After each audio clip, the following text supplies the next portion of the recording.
राजेंद्र, अभी जो आपने प्रश्न किया कि महाराज आपने कन्याओं का वंश वर्णन तो सुना दिया, लेकिन अब जो पुत्र थे उन पुत्रों का भी वर्णन हमें सुनाने की कृपा करें। तो बाबा जी कहते, बोले प्रिय व्रतो ओतान पादो सत्यरूपा पतये स्वतो वासुदेवस्य कल्यावृक्षाय जगतास्तुतो।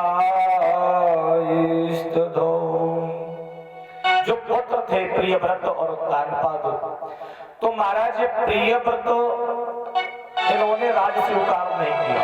क्यों?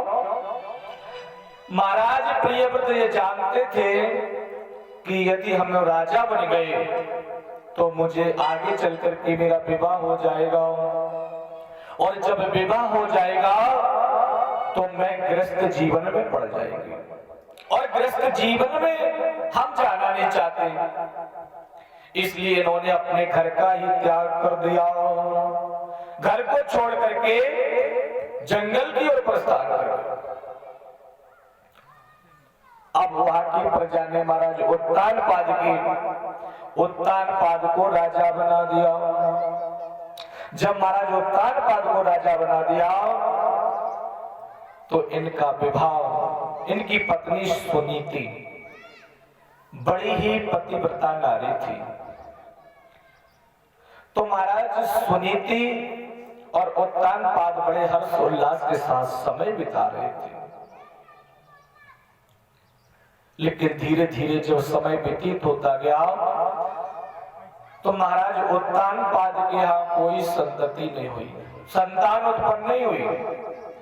जब संतान उत्पन्न नहीं हुई तो महाराज उत्तानपाद अपने राज सिंहासन को छोड़ करके महलों की ओर प्रस्थान किया। महलों में जाकर के देखा तो मैया सुनीति रो रही है। आज अपनी पत्नी मैया सुनीति के पास में गए, कहा देवी तुम्हारा रोने का कारण क्या, क्यों रो रही हो? महाराज उत्तानपाद ने कहा देवी रो मत। मैया सुनीति ने कहा स्वामी मैं कितनी बड़ी अभागी हूं जो एक इस तुम्हारे कुल को एक दीपक भी न दे सकी। हमसे बड़ा कौन पापी दुराचारी होगा? उत्तानपाद ने कहा देवी ये तो भगवान की कृपा है, और जब मेरे ठाकुर जी चाहते हैं बस वही होता है। देवी चिंता मत करो। आज संध्या के समय पति को भोजन कराया और चरणों को चापने लगी।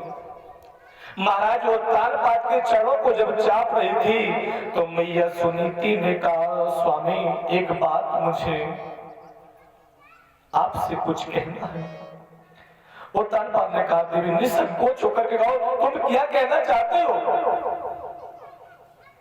बोले स्वामी हम तुमसे ये कहना चाहता हूं कि आप अपना दूसरा विवाह कर लो। आप अपना दूसरा विवाह कर लो। उत्तानपाद ने कहा देवी ये तुम क्या कह रही हो? तुम्हें शायद पता नहीं घर में जब सौत आ जाएगी है मौत बुरी लेकिन अच्छी। अरे मौत एक ही बार तो आती है, और यदि घर में सौत आ गई तो वो जीवन भर तुम्हें रुलाएगी। देवी तुम क्या कह रहे हो? मैया सुनीति ने कहा नहीं स्वामी देखिए बड़ी ही पतिव्रता नारी थी। मैया सुनीति ने बार बार कहा कि स्वामी तुम दूसरा विवाह कर लो, और जब विवाह करके मेरे घर में छोटी बहन आएगी तो मैं उस बहन की बड़ी सेवा करूंगी। कि गंगा अपनी छोटी यमुना को हंस हंस कंठे लगाओगे। स्वामी तुम दूसरा विवाह कर लो। उत्तानपाद ने कहा देवी तुम शायद ये नहीं जानती हो कही है मौत बुरी लेकिन अच्छी, वह एक ही बार तो आती है।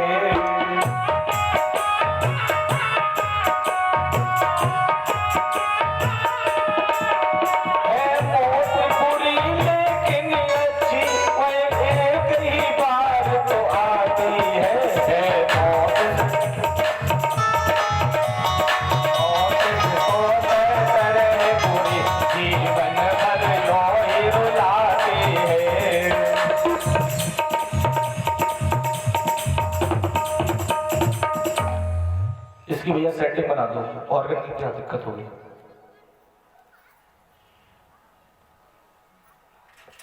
है मौत बुरी लेकिन अच्छी, वह एक ही बार तो आती है मौत से 100 तरह बुरी, जीवन भर यो ही रुलाती है। देवी ये तुम हमसे क्या कह रही हो। भैया सुनी देने का स्वामी, अगर वो तुम मुझको घर से बाहर भी कर देगी तो मैं जाकर के घर से बाहर महलों से दूर अपनी झोपड़ी बना करके रह लूंगी। लेकिन स्वामी इतनी मेरी बात मान लो कि तुम अपना दूसरा विवाह कर लो। उत्तानपाद ने कहा देवी क्या कह रही हो। बोले स्वामी मैं बिल्कुल सत्य कह रही हूँ, आप दूसरा विवाह कर लो। धन्य है महाराज। सुखदेव जी कहते राजेंद्र परीक्षित, एक बार नेत्रों को बंद करके उस दृश्य को देखो। मैया सुनीति की, सुनीति का मतलब क्या, अर्थ क्या, सुंदर यश नीति, जिसके जीवन में सुंदर नीति वही सुनीति। आज कवि कहते हैं कि ओ तान पाद के प्रथम प्रिया, ओ तान पाद के प्रथम प्रिया, सतियों में लेखी जाती है।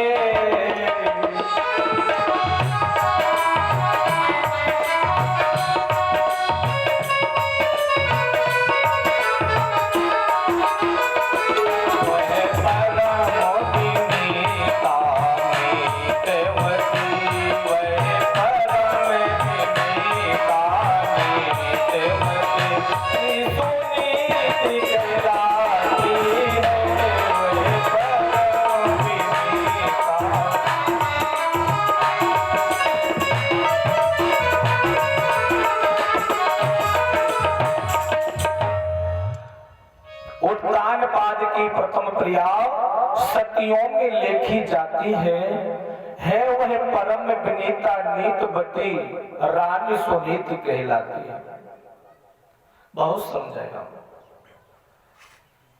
आज महाराज उत्तानपाद ने कहा देवी यदि मैंने दूसरा विवाह कर लिया तो फिर तुम जाना।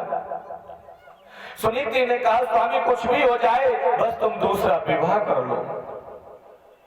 सुखदेव जी कहते राजेंद्र परीक्षित महाराज सुनीति की बात को स्वीकार मान करके महाराज उत्तानपाद ने दूसरा विवाह कर लिया।